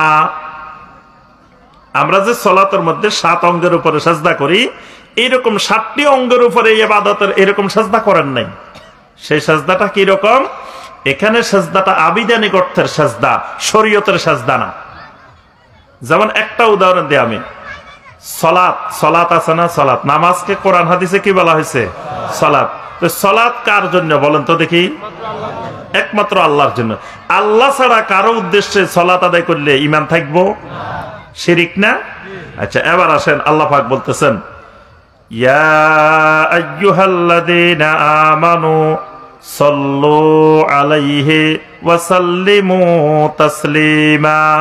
ও ঈমানদাররা, আমার নবীর উপরে সালাত পেশ করো, সালাম পেশ করো। এখন একটু আগে বলছেন আল্লাহ ছাড়া কাউকে সালাত পেশ করলে কি হয়? শিরিক হয়। কিন্তু আল্লাহ বলতেছেন আমার নবীকেও সালাত পেশ করো। তাহলে কি নবীর উদ্দেশ্যেও কি নামাজ পড়া যাবে? তো শব্দটা একইটা। আকিমুস সালার মধ্যে যে সালাত, সাল্লু আলাইহির মধ্যেও তো সালাত শব্দ কিন্তু একইটা। পার্থক্যটা কোথায়? আকিমুস সালার মধ্যে যে সালাত, এটা শরীয়তের দৃষ্টিতে পারিভাষিক সালাত। আর ওখানে যে সাল্লু আলাইহি, ওই সাল্লুর সালাতটা আবিধানিক অর্থের সালাত। আবিধানিক অর্থে সালাত মানে দোয়া, আবিধানিক অর্থে সালাত মানে দরুদ, আবিধানিক অর্থে সালাত মানে ইস্তিগফার। ওখানে সাল্লুটা আবিধানিক অর্থে, এখানে আকিমুস সালাটা পারিভাষিক অর্থে। এইভাবে দেখবেন অসংখ্য জিনিস আছে। কেউ যদি দুটারে এক বানাই ফেলায়, সে শিরিক বেদাতে নিমজ্জিত হয়ে যাবে। এই বেদাত বুঝতেও আমাদের দেশে অনেকে এই গন্ডগোলটা করে ফেলছে। একটা আবিধানিক অর্থের বেদাত আর একটা শরীয়তের বেদাত। ওমর ইবনে খাত্তাব রাদিয়াল্লাহু তাআলা আনহু তারাবির জামাত দেখে বলছিলেন, নি'মাতিল বিদআতু হাযিহি। তো অনেক বেদাতীরা দলিল দেয় যে দেখো ওমর ইবনে খাত্তাব তো বলছে এটা কতই না সুন্দর বেদাত। তারাবির নামাজকে কি বলছেন? বেদাত বলছেন। এটা দিয়ে অনেকে বেদাতে হাসানার দলিল বানাইছে যে ওমর বলছে তারাবির জামাত হইতেছে এটা বেদাত। তবে ওমর যে তারাবির জামাত দেখে বেদাত বলছে, এটা শরীয়তের দৃষ্টিতে বেদাত না, এটা আবিধানিক অর্থের বেদাত। বলে কেমনে বুঝতেন এটা আবিধানিক অর্থের বেদাত? কারণ ওমর ইবনে খাত্তাব যেই তারাবির জামাত কায়েম করেছেন, উনি নতুন করে তারাবিও চালু করেন নাই, তারাবির জামাতও নতুন করে চালু করেন নাই। দুইটাই নবী সাল্লাল্লাহু আলাইহি সাল্লাম থেকে প্রতিষ্ঠিত। তারাবির নামাজও নবী সাল্লাল্লাহু আলাইহি সাল্লাম পড়ছেন, তারাবির জামাত ও নবী সাল্লাল্লাহু আলাইহি ওয়াসাল্লাম 3 দিন করছেন না? তাহলে ওমর কি তারাবির জামাত নতুন চালু করছে? কিন্তু আপনি যে বেদাত চালু করছেন, এই বেদাত এর আগে আল্লাহ রাসূল করেন নাই, সাহাবায়ে কেরাম করেন নাই। ওমর যেটাকে বেদাত বলছে, এটা আল্লাহ রাসূল করছেন, কায়েম করে গেছেন। সুতরাং এটা শরীয়তের দৃষ্টিতে এটা বেদাতের আওতায় পড়ে নাই। তো এখন উনি যে বেদাত শব্দটা বলছেন, এটা শাব্দিক অর্থের বেদাত। তো এখানে আদম আলাইহিস সালামকে ফেরেশতারা যে সাজদাটা করছেন, এটা আবিধানিক অর্থের সাজদা, এটা শরীয়তের দৃষ্টিতে শরীয়তের পরিভাষার সাজদা না। কথাটা বুঝে আসছে? তাহলে আমরা যে কথাটা বলছিলাম যে আল্লাহ ছাড়া কাউকে সাজদা করলে যেই নামেই করেন, আপনি ওই মিল্লাতে ওয়াহিদা থেকে বের হয়ে গেছেন। আপনি ওই নাজাত প্রাপ্ত দলের মধ্যে নাই। জান্নাতে যাওয়ার যেই দল, সেই ফেরকায়ে নাজিয়া, তায়েফায়ে মানসুরা, এর ভিতরে আপনি নাই, খারিজ হয়ে গেছেন। এজন্য 1 নম্বর কাজ তাওহীদ ঠিক করা লাগবে। এই দলে থাকতে হলে, এই মিল্লাতে ওয়াহিদার অন্তর্ভুক্ত হইতে হলে 1 নম্বর মৌলিক কাজ আমার আপনার তাওহীদ ঠিক করতে হবে। তাওহীদ আছে, আপনি ধরে রাখেন নিশ্চিত আপনি ওই মিল্লাতে ওয়াহিদার মধ্যে আছেন। তাওহীদ নাই, শতভাগ ধরে রাখেন আপনি ওই 72-এর মধ্যে আছেন। বুঝে আসছে কথাটা? আচ্ছা, এবার দেখি আপনাদের মধ্যে তাওহীদ আছে কিনা। বলেন দেখি তাওহীদ কত প্রকার? সবাই বলে না, এদিকের ভাইয়েরা বলে না। তাওহীদ কত প্রকার? মাশাআল্লাহ, সবাই জানেন তো নাকি? আচ্ছা, তাওহীদ 3 প্রকার বলতে পারবেন কে কে? নাম বলতে পারবেন? ওরে এবার হাত অল্প কয়টা, আর হাত উঠে নাই। তাই বোঝা গেছে আপনারা এখনো মিল্লাত ওয়াহিদে ঢুকতে পারেন না, কিন্তু দ্রুত মিল্লাত ওয়াহিদে ঢুকতে হবে। ঢোকা লাগবে না? কথা কয় না, মনে ডাকবে না। আল্লাহ রসুল বলে গেছেন জান্নাত পাইতে হলে মিল্লাত ওয়াহিদায় ঢুকতেই হবে, না হলে আপনি 72-এর মধ্যে জাহান্নামের মধ্যে আছেন, জান্নাতে যাওয়াই যাবে না। তাহলে এই মিল্লাত ওয়াহিদায় ঢুকতে হলে তো আপনার তাওহীদ জানা লাগবে। তাওহীদ ছাড়া এখানে ঢুকার কোনো রাস্তা নাই। আপনি নামের আগে দিয়ে লাগা রাখলেন আহলে হাদিস ডক্টর মুফতি ইমাম হোসেন, কি আপনি এই দলে ঢুকে গেছেন? লেখি রেখছেন আপনি ডক্টর ইমাম হোসেন সালাফি, কি এই দলে ঢুকে গেছেন? ঢুকেন নাই। যতক্ষণ পর্যন্ত না আপনার মধ্যে তাওহীদ ঢুকবে না, ততক্ষণ আপনি মিল্লাত ওয়াহিদায় ঢুকতে পারবেন না। বুঝে আসছে? আমরা আসল কামে নাই, আকামের মধ্যে আছি। দলবাজি, ফেরকাবাজি, গ্রুপবাজি নিয়ে ব্যস্ত, কিন্তু কেউ তাওহীদ নিয়ে ব্যস্ততা নাই। দেখেন আজকে আপনি সমাজে ঘুরে ঘুরে দেখেন তাওহীদ কাকে বলে, তাওহীদের রোকন কয়টা, তাওহীদ কত প্রকার, তাওহীদ কেমনে ভেঙে যায়, কিচ্ছু জানে না। তাওহীদের রোকন কয়টা বলেন দেখি? এই যে 10টা পাওয়া গেছে। তাওহীদের রোকন কয়টা জানেন না? পড়বেন, ভালো করে পড়বেন, শিখবেন, না হয় মিল্লাত ওয়াহিদার অন্তর্ভুক্ত হওয়া যাবে না। খালি আমি নাম দিয়ে বসে থাকলে হবে না। আমি সহি আকীদা, কিসের সহি আকীদা? সহি আকীদার দ্বারে কাছে অনেক। সহি আকীদার প্রথম সহি আকীদা হলো তাওহীদ। তা এখনো তাওহীদ কাকে বলে? তাওহীদের সংজ্ঞা বলতে পারবেন কে কে দেখি? তাওহীদ কাকে বলে খালি এই সংজ্ঞাটা বলবেন। মাত্র 2-3জনের হাত উঠছে, আর হাত উঠে নাই। তাহলে তাওহীদ কাকে বলে জানি না। তাওহীদের রোকন কয়টা জানি না। তাওহীদের রোকন 2টা, একটা নফি একটা ইসবাত। আবার নফি 4টা, ইসবাত 4টা, মোট 8টা জিনিস হলে তখন আপনার মধ্যে তাওহীদের রোকন আসবে। এরপরে তাওহীদ 3 প্রকার: তাওহীদুর রুবুবিয়্যা, তাওহীদুল আসমা ওয়াস সিফাত, তাওহীদুল উলুহিয়্যা। আবার তাওহীদুর রুবুবিয়্যা 2 প্রকার।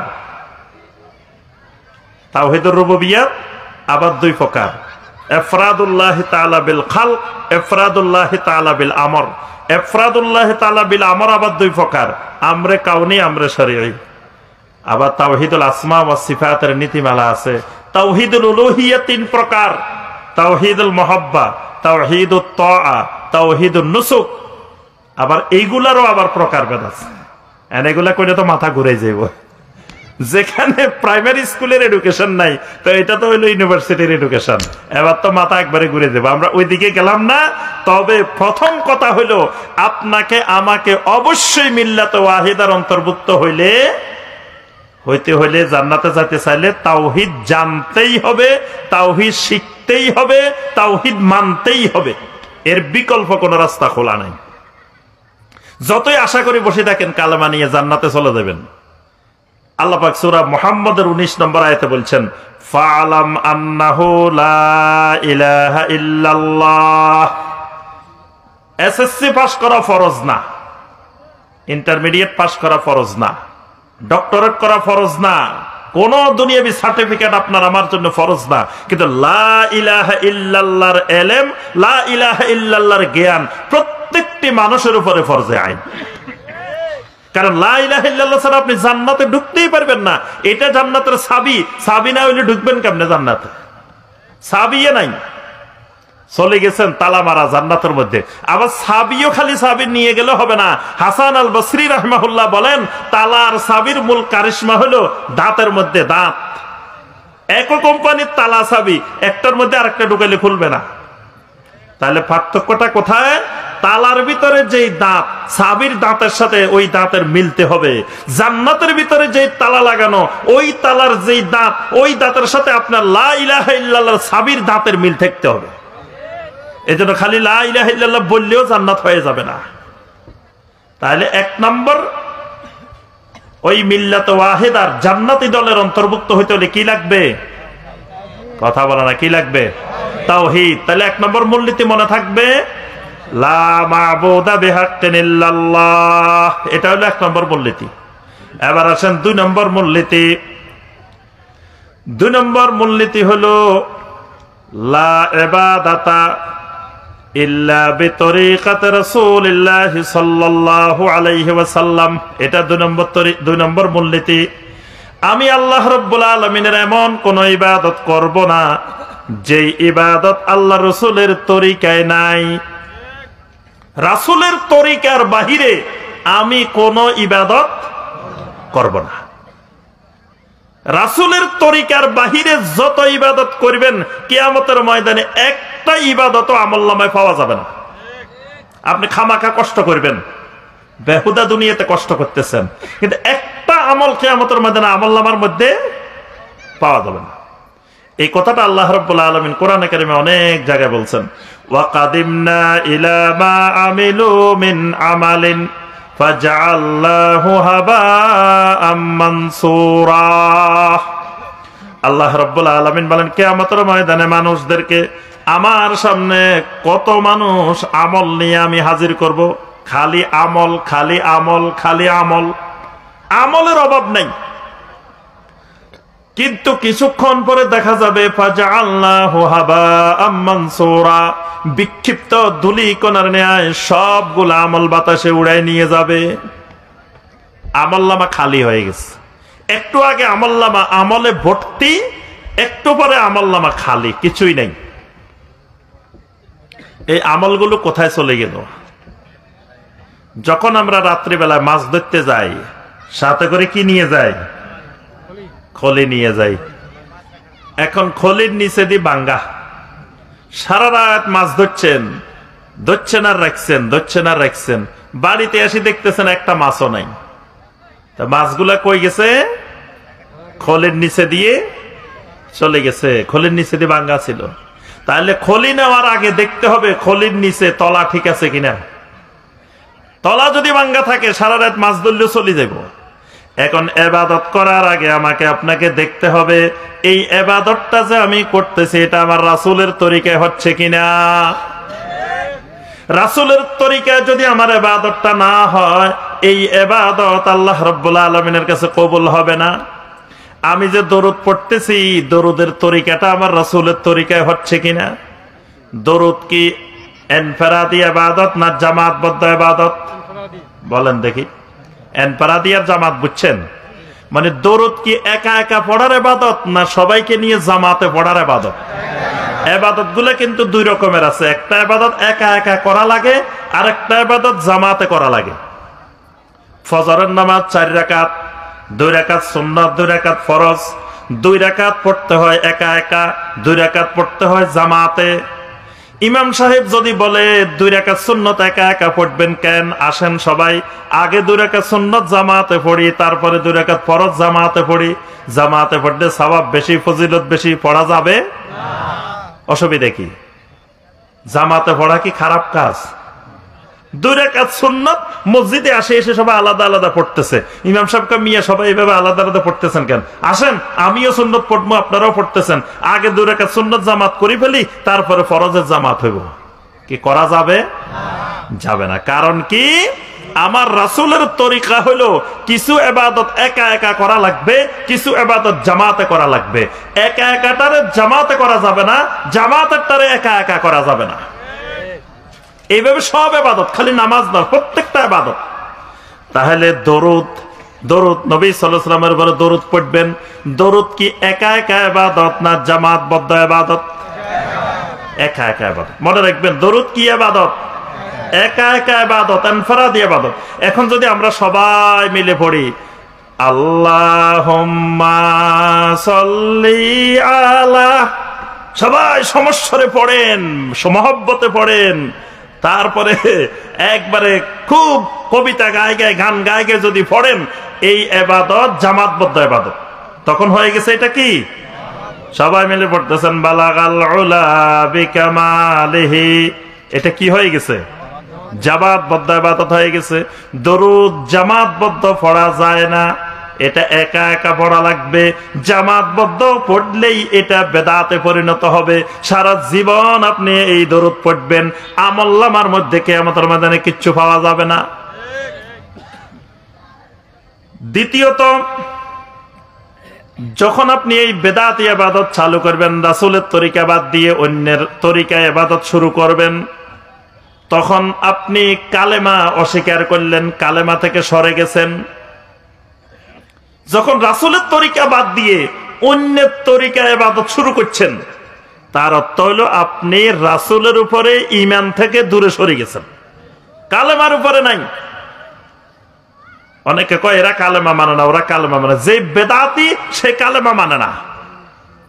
কারণ কালেমার মধ্যে সে স্বীকৃতি দিছে কি, লা ইলাহা ইল্লাল্লাহু মুহাম্মাদুর রাসূলুল্লাহ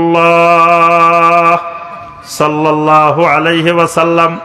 এখানে সে ঘোষণা দিছে মুহাম্মাদুর রাসূলুল্লাহ সাল্লাল্লাহু আলাইহি ওয়াসাল্লাম।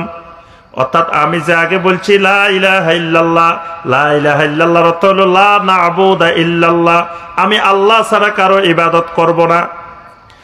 মুহাম্মাদুর রাসূলুল্লাহ সাল্লাল্লাহু আলাইহি ওয়াসাল্লাম স্বীকৃতি দেওয়ার অর্থ হলো আল্লাহ রাব্বুল আলামিনের যত ইবাদত আমি করব, প্রত্যেকটা ইবাদত আমি মুহাম্মাদুর রাসূলুল্লাহ সাল্লাল্লাহু আলাইহি ওয়াসাল্লামের তরিকায় করব।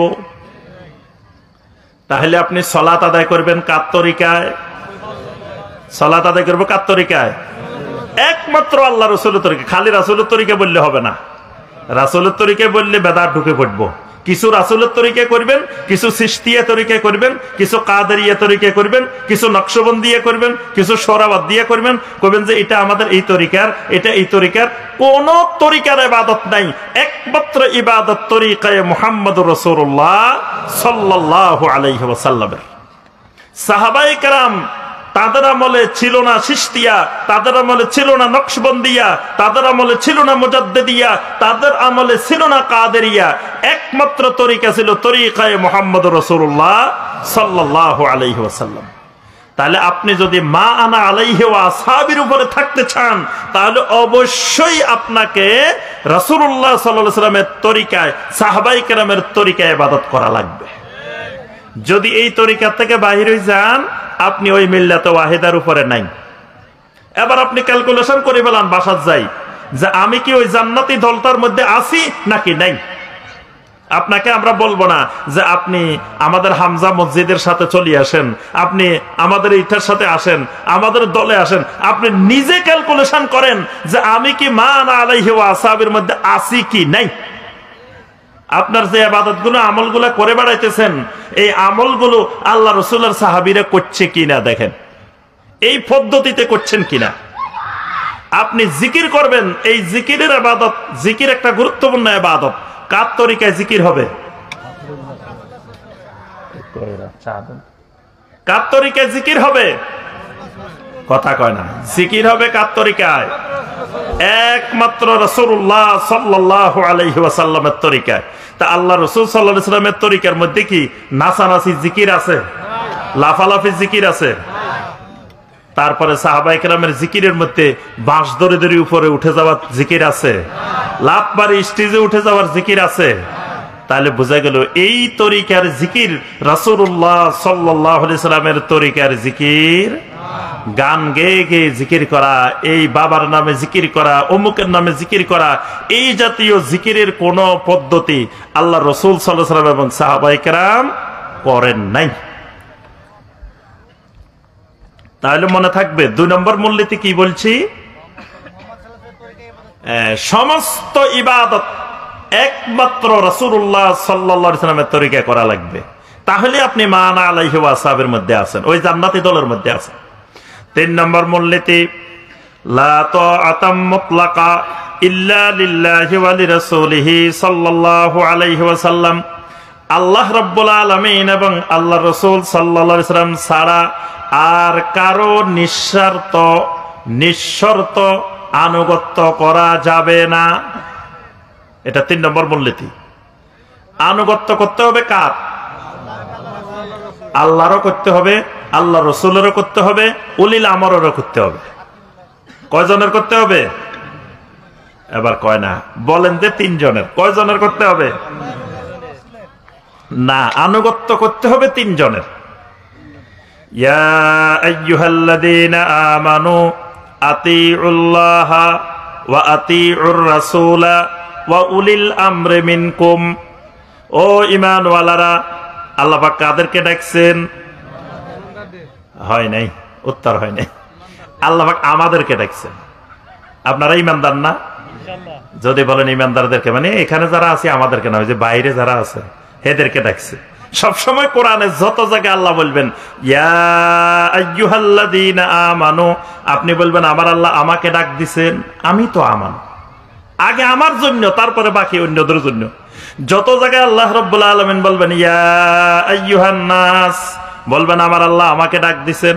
ইয়া আইয়ুহাল ইনসান, আপনি বলবেন আমার আল্লাহ আমাকে ডাক দিছেন। তাহলে ইয়া আইয়ুহাল্লাযীনা আমানু কাকে ডাক দিছেন? আমাদেরকে।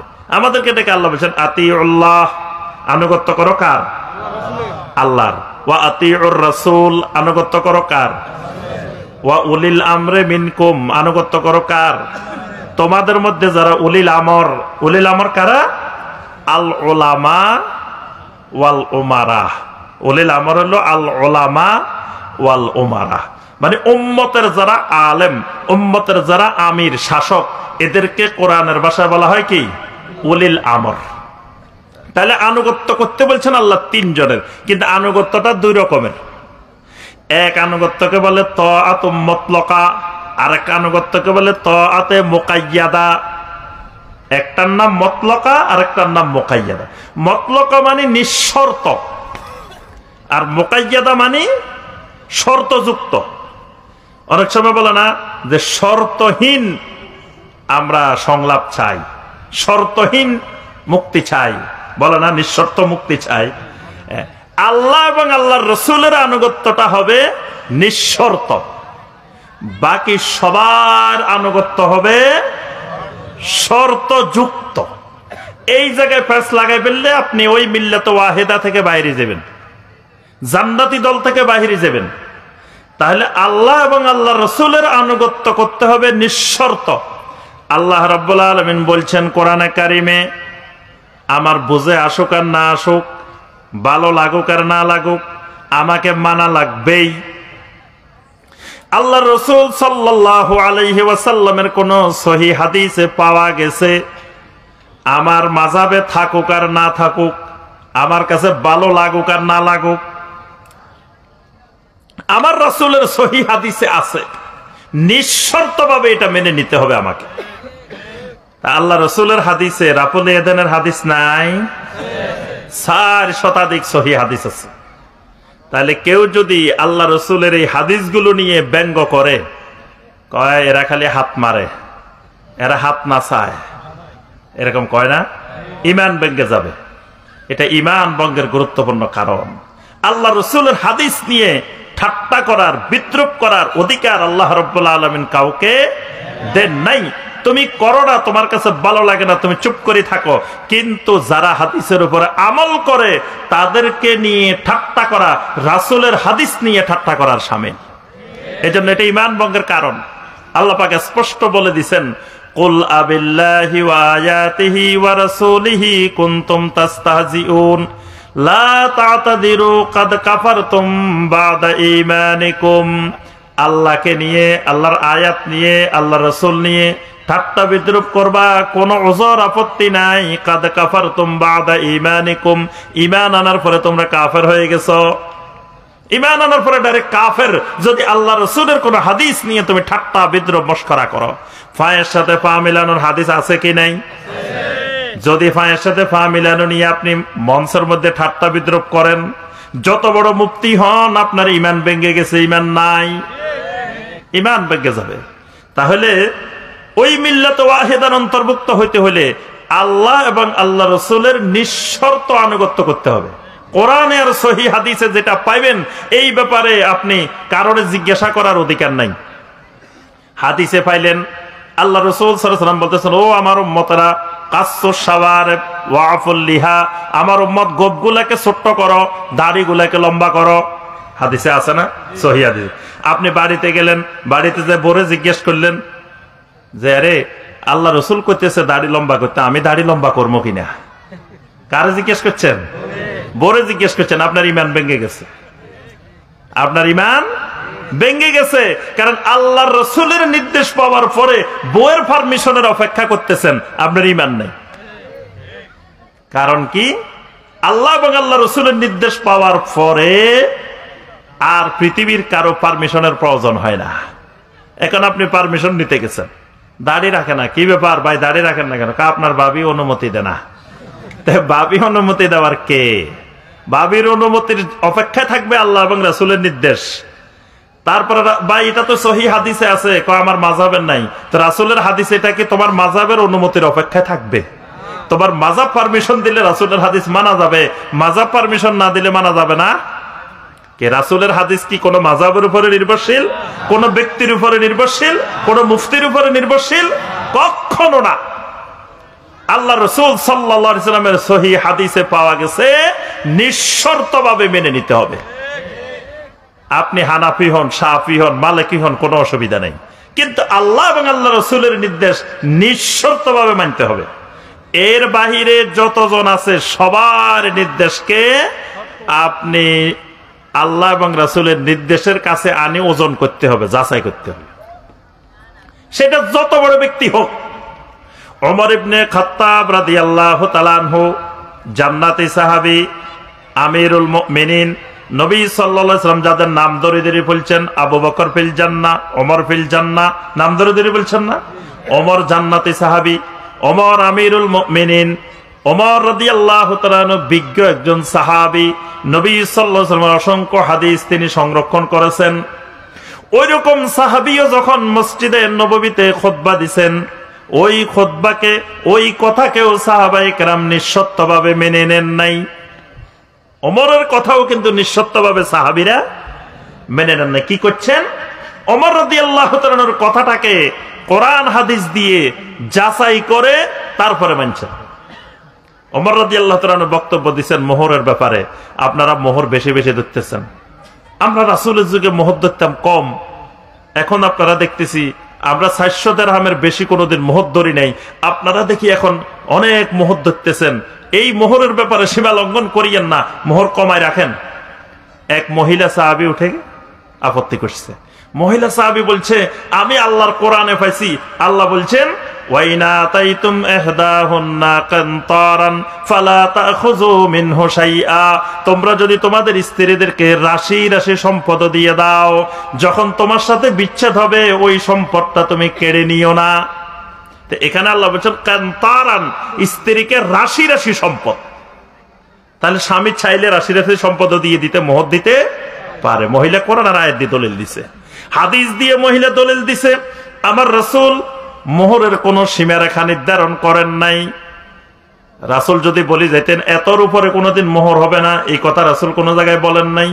তাহলে আল্লাহ এবং রাসূলের আপত্তি নাই মোহর বেশি হইলে, আপনি ওমরের আপত্তি কেন?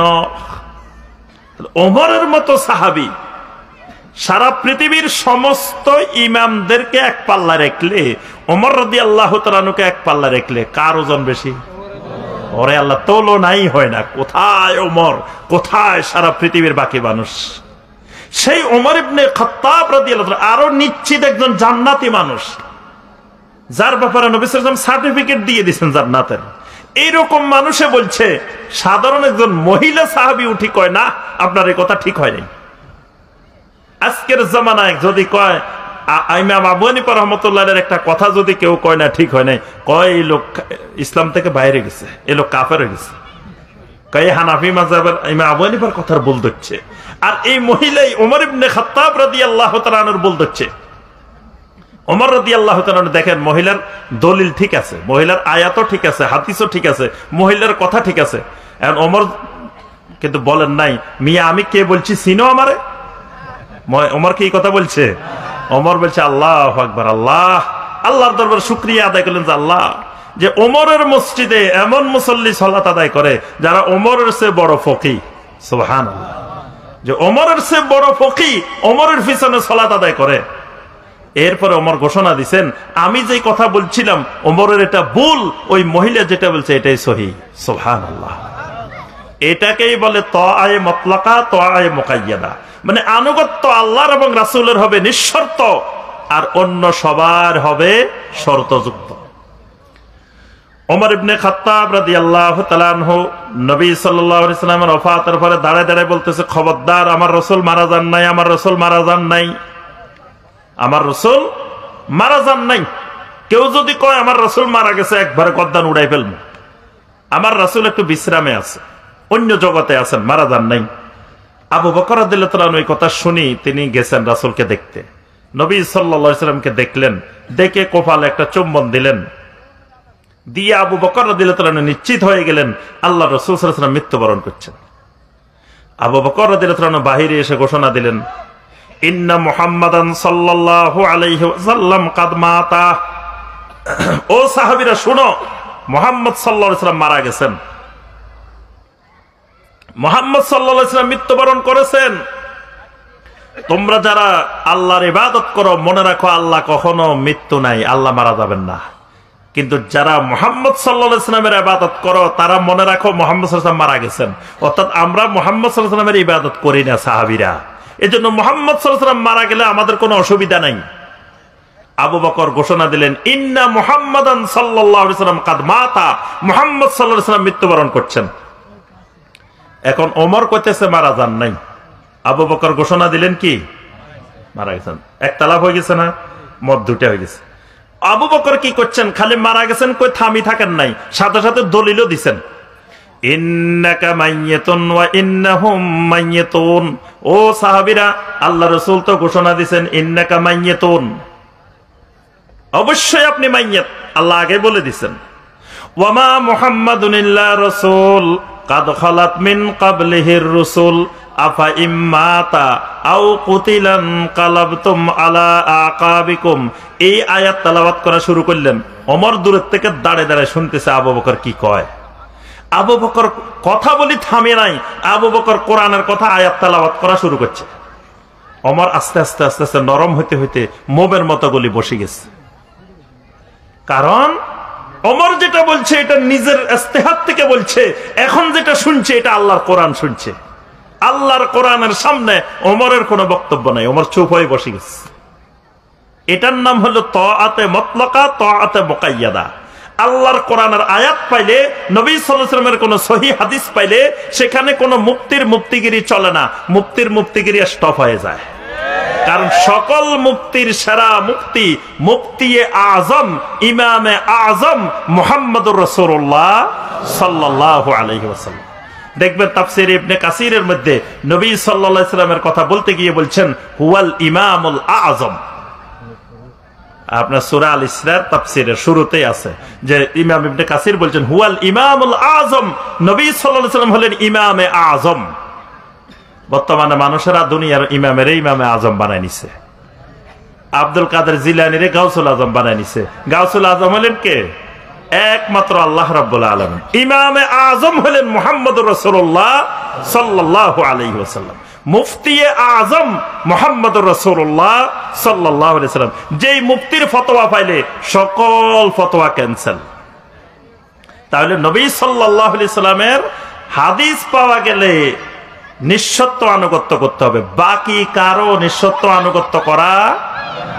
যদি আমি ডক্টর ইমাম হোসাইনের নিঃশর্ত আনুগত্য করেন, বললে যে না আমাদের শায়খে বলছে এটাই ঠিক, ভুল বললেও ঠিক, আপনি ওই মিল্লাত ওয়াহিদা থেকে বাইরে গেছেন। আমার যত কথা আপনি কোরআন এবং হাদিসের নিরিখে যাচাই করতে হবে, যদি মিলে মানবেন, না মিললে ক্যান্সেল। যত বড় মুফতি সাহেব হোক, যত বড় মুহাদ্দিস সাহেব, যত বড় বুজুর্গ, তার কথাটা আল্লাহ এবং রাসূলের কথার সাথে মিললে আমি ঠিক আছে আসি, না মিললে নাই। এটার নাম হলো তাআয়ে মুতলাকা, তাআতে মুকাইয়াদা। বুঝে আসছে? তাহলে ওই জান্নাতি দল হইতে হইলে, মিল্লাতে ওয়াহিদা হইতে হলে ৩ নম্বর আপনার মূলনীতি থাকতে হবে, আল্লাহ এবং আল্লাহ রাসূল ছাড়া কারো নিঃশর্ত আনুগত্য করি না। এটার নাম আহলুল হাদিস। আহলুল হাদিসের সংজ্ঞাই হলো যেই লোকটা নিঃশর্তভাবে আল্লাহ এবং রাসূলের, কোরআনে কারীম এবং সহিহ হাদিসের আনুগত্য করে, তার নাম আহলুল হাদিস, তার নাম আসহাবুল হাদিস, তার নাম আহলুস সুন্নাহ, তার নাম আহলুল জামাআহ, তার নাম আহলুল আসার। যুগে যুগে এক একটা নাম দিবেন, আর কিছুই না। মূল কথা কোরআন এবং সহিহ হাদিসের আপনি নিঃশর্ত অনুসারী হতে হবে। ৪ নম্বর শর্ত, এটা বলে আমার আলোচনা শেষ।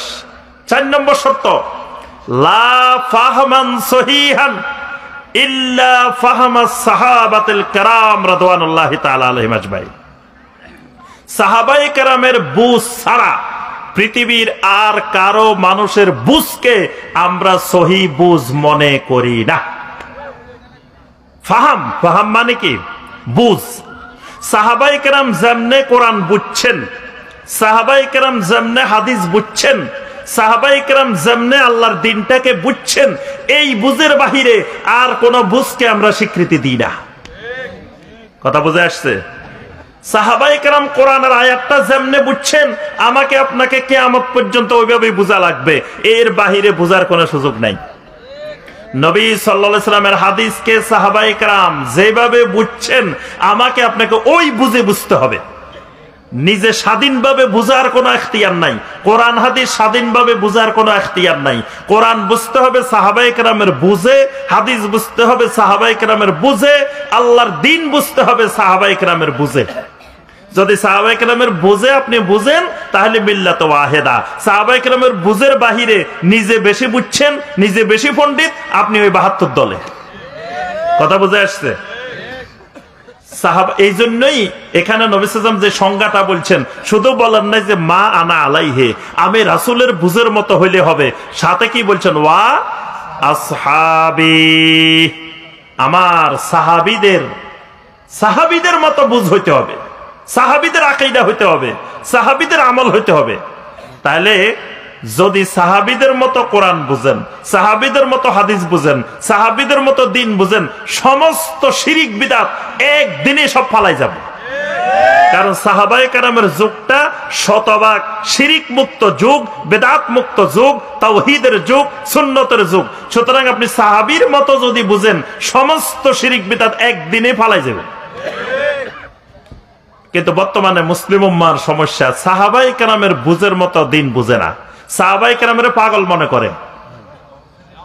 মুনাফিকের বৈশিষ্ট্য হলো সাহাবায়ে কেরামদেরকে বোকা মনে করা। ওয়া ইযা কিলা লাহুম আমিনু কামা আমানান নাস ক্বালু আনুমিনু কামা আমানাস সুফাহা। তাদেরকে যখন বলা হয় যে তোমরা ঈমান আনো কাদের মতো? সাহাবীদের মতো, তখন তারা বলে আমরা কি ঈমান আনবো ওই বোকাদের মতো? নাউজুবিল্লাহ। সাহাবায়ে কেরামদেরকে নিয়ে আসেন ভাইকে, সাহাবায়ে কেরামদেরকে তারা বোকা মনে করে। মুনাফিকদের বড় বৈশিষ্ট্য, তারা সাহাবায়ে কেরামদেরকে কি মনে করে? বোকা মনে করে। আচ্ছা ঠিক আছে, সাহাবায়ে কেরামদেরকে তারা বোকা মনে করে, এটা মুনাফিকের বৈশিষ্ট্য।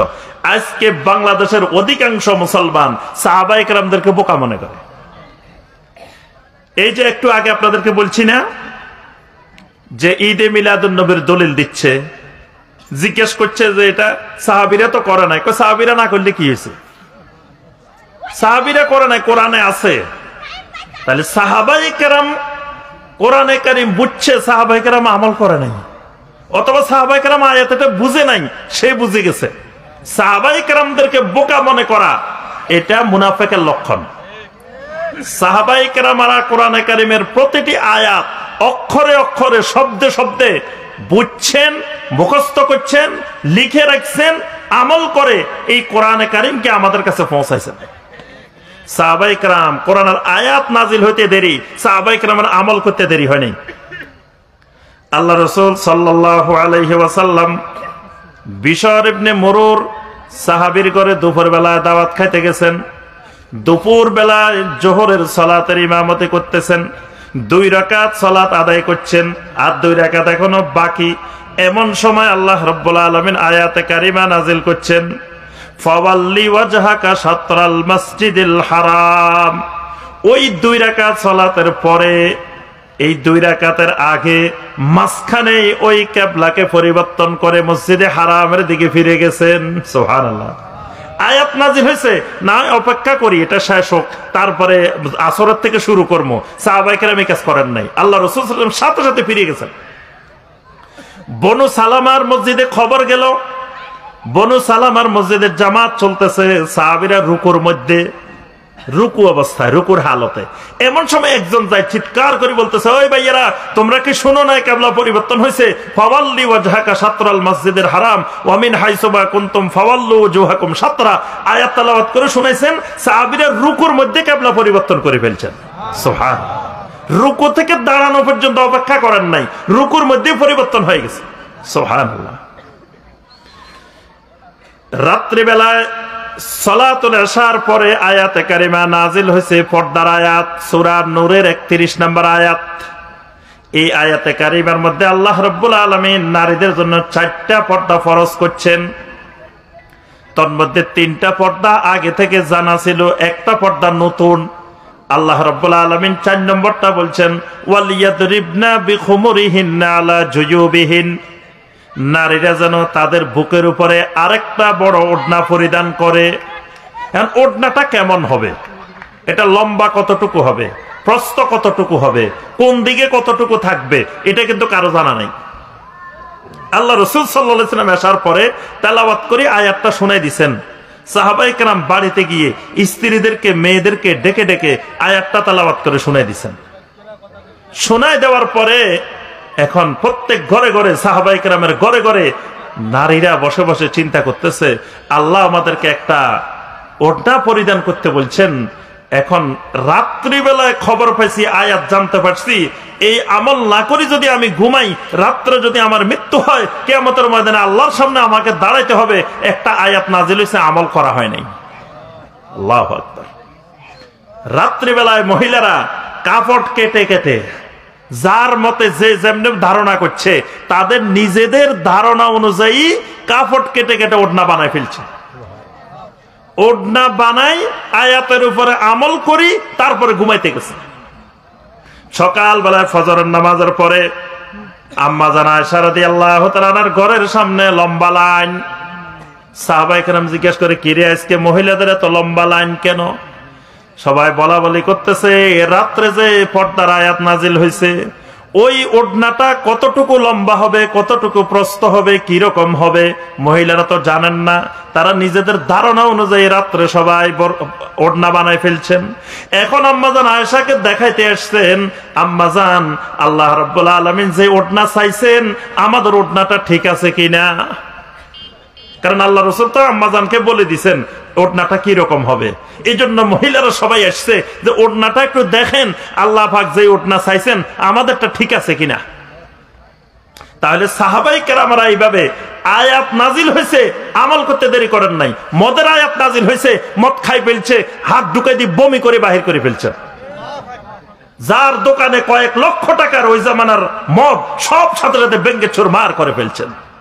সাহাবায়ে কেরাম আয়াত নাজিল হয়েছে, আমল করতে দেরি করেন নাই। এজন্য সাহাবায়ে কেরামদেরকে বোকা মনে করা যাবে না। সাহাবায়ে কেরামের মানহাজ থেকে, সাহাবায়ে কেরামের বুঝ থেকে কেউ যদি দূরে সরে, সে 72 দলে আছে। আর সাহাবায়ে কেরামের মতো যারা বুঝবে, এজন্য আপনাকে আমাকে যে কোনো আমল করতে গেলে বলবেন যে ভাইজান সুন্দর কথা বলছেন, এই আমলটা সাহাবীরা করছে কিনা, আমার রাসূলের সাহাবীরা করছে কিনা। সাহাবীরা যদি না করি জান্নাতি হতে পারে, তা আমার করা লাগবে কেন? কারণ আমল এটা না করি সাহাবীরা জান্নাতি হয়ে গেছে না। তো তারা যদি না করি জান্নাতি হইতে পারে, তা আমি না করি জান্নাতি হইতে পারবো না কেন? সাহাবীরা করে নাই মানে আমার করার দরকার নাই। এজন্য খবর নেবেন সাহাবীরা করছে কিনা। আপনি আবার এই খবর লইতে গেলে বেদাতিরা আপনারা কইব, এই মিয়া সাহাবীরা কি বিমানে করে হজে গেছেন, তুমি বিমানে করে হজে যাও কেন? সাহাবীরা কি এইরকম মাইকে ওয়াজ করছেন, তুমি এরকম মাইকে ওয়াজ করছো কেন? বেদাতি কিন্তু এটা বলবো। এই জন্য এটাও আপনারা উত্তর শিখি রাখতে হবে। এটা হলো তারে বেদাতিকে বুঝাইতে হবে, বাইরে বেদাত সম্পর্কে একটু লেখাপড়া করো, বেদাত সম্পর্কে একটু জানো, একটু শিখো। বেদাত কাকে বলে? বেদাত হলো তোমার ইবাদতের সাথে সম্পৃক্ত, এই মুআমালাতের সাথে, ইবাদতের উপকরণের সাথে, এগুলোর সাথে বেদাতের কোনো সম্পর্ক নাই। বেদাতটা হলো ইবাদতের মধ্যে বাড়ানো কমানো যাবে না, কিন্তু ইবাদতের উপকরণ। এই মাইক ইবাদত না, ইবাদতের উপকরণ। বিমান ইবাদত না, ইবাদতের উপকরণ। তারপরে আপনার মাদ্রাসা বানাই আমরা দিন শিখার জন্য, আলিয়া মাদ্রাসা, কওমি মাদ্রাসা, এগুলো ইবাদত না, ইবাদতের উপকরণ। এরকম ইবাদতের উপকরণের সাথে বেদাতের সম্পর্ক নাই। বেদাতের সম্পর্কটা আমলের সাথে, ইবাদতের সাথে। এবাদতের মধ্যে কম বাড়তে কমতে করা যাবে না। এবাদত সাহাবীরা যেমনে করছেন কিয়ামত পর্যন্ত ওইভাবে করতে হবে, এর বাহিরে বাড়ানো কমানোর সুযোগ নাই। সম্মানিত ভাই বোনেরা, আমি আর আলোচনা দীর্ঘায়িত করব না। এই 4টা পয়েন্ট সবসময় মনে রাখবেন। এই 4 পয়েন্টের উপরে যারা আছে তারাই ওই জান্নাতি দলটা। 1 নম্বর নীতিমালা, আল্লাহ ছাড়া আর কাউকে মাবুদ বানানো যাবে না, একমাত্র আল্লাহ হলেন সত্যিকারের মাবুদ। তাহলে সমস্ত ইবাদত একমাত্র আল্লাহর জন্য করতে হবে, আল্লাহ ছাড়া কারোর জন্য কোন ইবাদত করা যাবে না।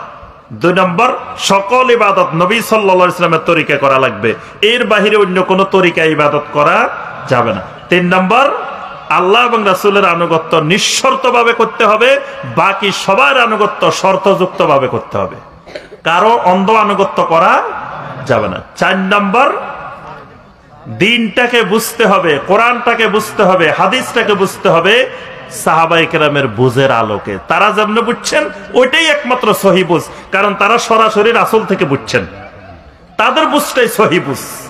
এই বুঝের বাহিরে কোরআন হাদিস বোঝা যাবে না, দ্বীন বোঝা যাবে না। আল্লাহ রাব্বুল আলামিন আমাদের সবাইকে ওই ফেরকায়ে নাজিয়ার, ওই জান্নাতি দলটার, ওই মিল্লাতের অন্তর্ভুক্ত হওয়ার আল্লাহ পাক আমাদের সবাইকে তৌফিক দান করুন। আল্লাহ রাব্বুল আলামিন আজকের এই মাহফিলকে কবুল ও মঞ্জুর করে নিন। আল্লাহ রাব্বুল আলামিন আমাদের সবাইকে আজকের মাহফিলে যা আলোচনা হবে জানার, বোঝার, আমল করার তৌফিক দান করুন। সম্মানিত ভাই ও বোনেরা, এই হামজা রাদিয়াল্লাহু তাআলা আনহু কমপ্লেক্স আপনারা সবাই এ সম্পর্কে জানেন। তো এই প্রতিষ্ঠান তাওহীদকে প্রতিষ্ঠিত করার জন্য, সমাজ থেকে শিরিক বেদাত দূর করার জন্য আলহামদুলিল্লাহ প্রতিষ্ঠা করা হয়েছে। আমরা সবাই এই প্রতিষ্ঠানের এক একজন খাদেম থাকব, সবাই সহযোগী থাকব, সব সময় সর্বপ্রকার সহযোগিতায় এগিয়ে আসবেন ইনশাআল্লাহ। আল্লাহ পাক আমাদের সবাইকে তৌফিক দান করুন। আমিন ইয়া রাব্বাল আলামিন। আসসালামু আলাইকুম ওয়া রাহমাতুল্লাহি ওয়া বারাকাতুহু।